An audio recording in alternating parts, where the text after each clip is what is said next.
Hey y'all, welcome back to my channel. I am KIONNIE, the responsible homegirl, and this is a space where I'll be helping you design the life you desire and teaching you how to manage your money so your money doesn't manage you.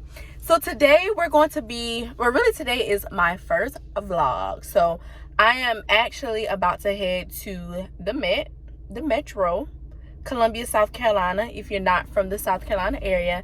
And today is going to be like a sister date with me and my older sister. Stay tuned. I bought this little thing, right? I wanted to talk while I was driving, but it's not working. Like my phone won't stay on it, and it's aggravating my nerves. Oh, it's staying. It's staying. Okay, matter of fact, I'm not gonna talk to y'all while I'm in the car. I'm gonna be back when we actually get in the Met. Okay.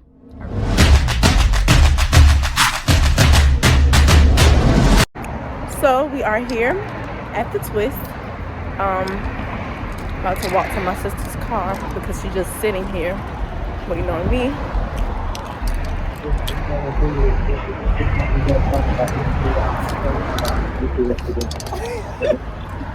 So guys, this is my sister. Say hello. Hi. Okay, she has on her merch. Dear Queen, I see you. Period. So yeah, let's go. I'm ready to eat. Also, y'all, this place, the Twist, it has been featured on the Food Network. I always stalk their Instagram, so I know for a fact our food's gonna be really, really good. Hey y'all, so we're back at the Twist, and unfortunately we can't sit in here and eat. So I got like this whole tripod for nothing. I wanted to talk about building a financial foundation in your 20s and stuff that we wasn't taught in school, kind of talking about stuff that we had to learn growing up. So the first thing I want to talk about was building credit. So can you tell the people what was your first experience when you kind of figured out that credit was super important, or you realized that you hadn't been taught anything about credit? Probably was when I was in college. I need you to speak up so they can hear you. When I was in college, that's when I realized that credit was important. I had a best friend who was heavily involved in credit, and he pretty much helped me get my first credit card and guide me on what I need to do, keeping my balance below 30%. So he was really a great help. When I got to college, I didn't have no credit, and having him helped me realize the importance of credit. Right. I would say the same for me as far as going to college and not having credit at all. So I didn't realize that credit was important until I tried to buy my first car. And it was a struggle. You remember us being in the dealership and all that or whatever. But I had no credit established. I thought that T-Mobile was reporting to the credit bureau. They were not. So that's lesson number one. These places that you think report to the credit bureau, they do not. So make sure when you're establishing credit, you kind of talk to someone who was seasoned, who was vetted out. And I couldn't even get my car by myself. My sister, she was so gracious enough to be a co-buyer on my loan, which really helped me get my first car. Without her, I'd be walking. Even getting my car, I still wasn't really taking my credit seriously. Of course, I was paying my bill on time because I didn't want to mess up her credit, but it wasn't I was actively trying to increase my credit score. So can you talk about how did you start improving your credit score, and when did you get serious about credit? I think I've always taken my credit serious since I was introduced to the whole credit thing, because I was told the importance of it. So I've always taken it very serious. Now, I haven't always did the right thing, but I've always taken it serious, and because life happens sometimes. Right. You get in a jam, or you can't keep that balance below 30%. However, when I was able to, I made sure that it was straight. Facts. Okay. I would say I started taking my credit seriously after my whole like financial little chaos struggle ordeal in 2019. And it wasn't like something like bad happened. It was just like I started to get financially literate. I started reading different books. I started just doing all this like different type of stuff. And I was like, okay, my credit is something that I have really been avoiding. I don't really even know what my score is. So I really called my sister and I'm like, Tata, I need to do something with my credit. Like the only way that I'm building credit right now is through my car. Like I need to be doing something else. So she immediately told me, she was like, Key, apply for a credit card. So I applied for a credit card, y'all, and I got denied. Because she didn't call me. Because she didn't call me. She was being fast. So I called her back and I was like, Tata, I got denied. And she was like, and now you call me? And I was like, I don't know like what I'm gonna do. So I had to wait like, how long did I have to wait? You had to wait a minute. I had to wait a little minute. Then you applied for another one and got denied. I applied for another one and got denied again. Still didn't call me. Still didn't call her. The last and final time, y'all know they say 3 times the charm. I'm like, okay, I'm gonna be in her presence while I do this. So we was together and I actually applied for a Discover 8 credit card. And she told me like what to put, what to say. Sometimes you don't need to tell the truth. But she told me all the stuff and I got approved. And once I got approved, she was telling me like, okay, keep your credit balance, like your credit utilization like under 30%, do XYZ, whatever. And of course I did more research on myself, by myself, but within months, my credit score had literally went from like a 5 something to 743. So like just like, you know, paying your bills on time for one, and then using a credit card like the best way possible, the most efficient way possible, you can increase your credit score that easy. Yeah, and also like you should remember that even though like certain stuff like your cell phone or rent don't necessarily report to your credit, the minute you don't pay it, they will. That's the gem. So, right. You know, you gotta be mindful of those things too. Right. Now, I've never had that happen to me now, but exactly. And another thing is like I told y'all earlier, my sister, like, she was very nice enough to extend her credit to me, and I'm very grateful for that. But like now, I would not do that. Like knowing what I know now, I'm sorry sis, but like knowing what I know now, I would not like co-sign anything for anybody. I would not like just leverage my credit to other people, because people don't do the right thing. They don't. She trusted me. I was responsible enough, you know, aka the responsible homegirl. Yeah, and it really has to be someone that you truly trust, that you know gonna do the right thing. Right. That you've seen them do the right thing in life with other things, because everything is a foundation of life in general. Yeah, that's a gem. Nah, I wouldn't do it for nobody else now. Yeah. You know, I mean, I'm not even gonna say I would do it for my child, because I don't know how my child's gonna be. Right. You know. And how you do one thing is how you do everything, period. So the next thing of building your financial foundation while you're in your 20s, let's talk about savings, specifically emergency funds, why you need those, how to start one, how to build one. So what's kind of like your opinion on building an emergency fund? Or having an emergency fund? Okay. I think you definitely need an emergency fund. When do you need one? You never know. But like, when is a good time to have one? All the time. Period. All the time. Like, all the time. Like, if you, sometimes for people like, especially 20s who are in college, sometimes it's hard to like put money to the side or save. But like, if you start with a little bit, like, it adds up.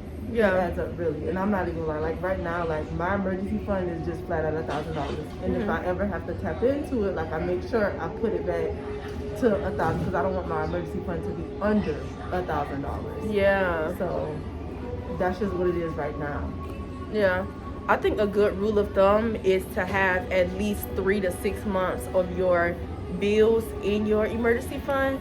And granted, that may seem like a lot, that may seem kind of overwhelming, but like Tata just said, is like, you know, the little bit adds up over time. So if you need to skip going to McDonald's, if you need to skip getting your nails done, if you need to skip, you know, going out this weekend to build your emergency fund, that's what you need to do, because anything can happen at any time. Anytime.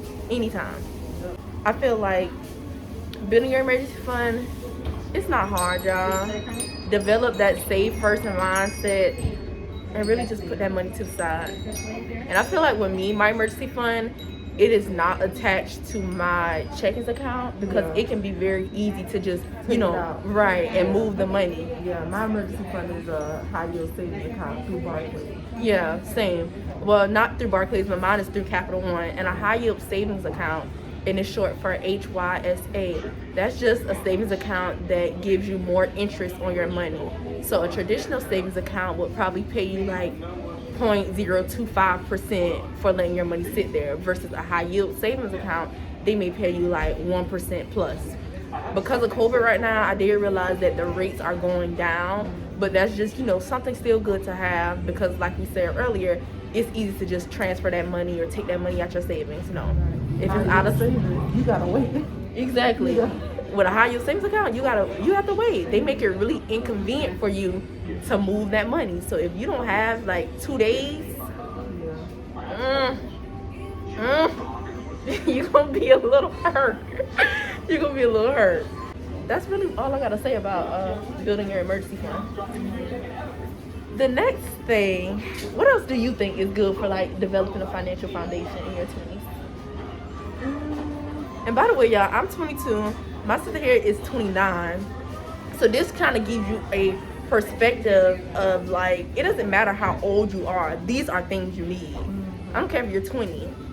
Right. I don't care if you're 26 or you're 29, knocking on 30. Like, don't do that. You still need these things, right. And these are not things that we are not taught in school. Right, definitely not taught in school. So what else? We talked about credit. We talked about emergency fund. What else? Protection. So this iPhone that I have right here on my tripod, let's just say somebody with some strong breath came in and like blew my tripod over, my phone cracked and it broke. If that happened, I would be upset, only because I wouldn't be able to listen to music on my way from Columbia to King Street. But as far as the phone, I would be okay because I have protection on my phone.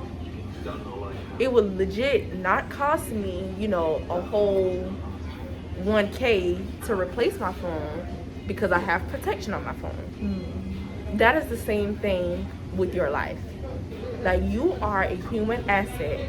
You are the money maker. So if all else fails, if you were to become terminally ill, if you were to become disabled, or if you were to pass away too soon, you need to make sure that you have proper protection on your life, like at a minimum. What's your thoughts on life insurance and protecting your life? It's definitely a need. But you know, I just got my life insurance policy last year on myself. Before that, my mom had a policy on me.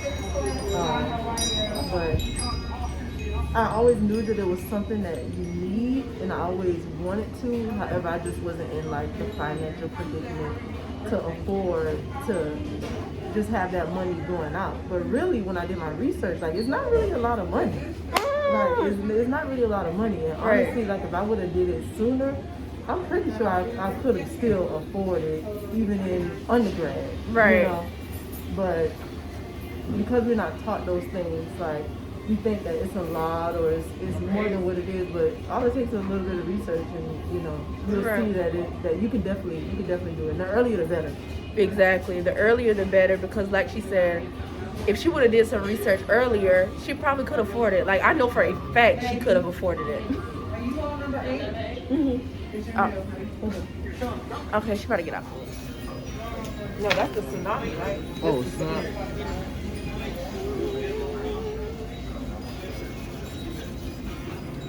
Thank you all for coming. Thank you. No problem.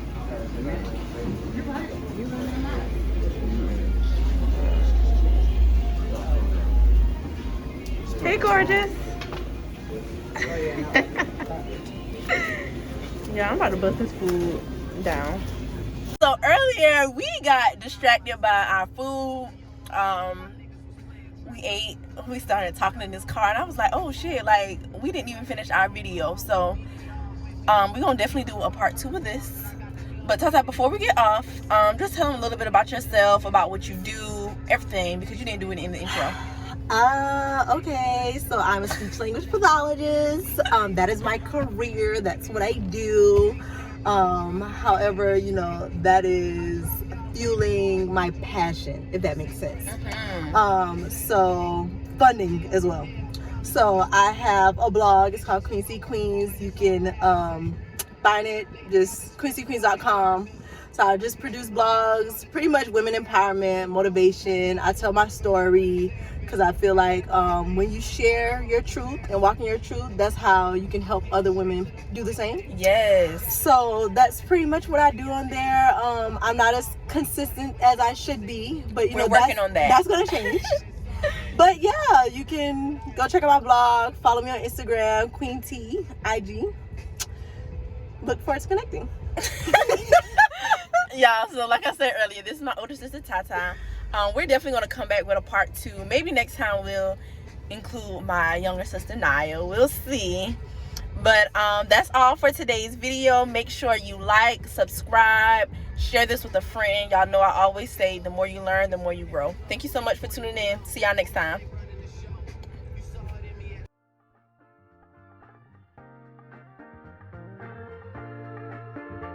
Hey y'all, I am back. Welcome to my channel.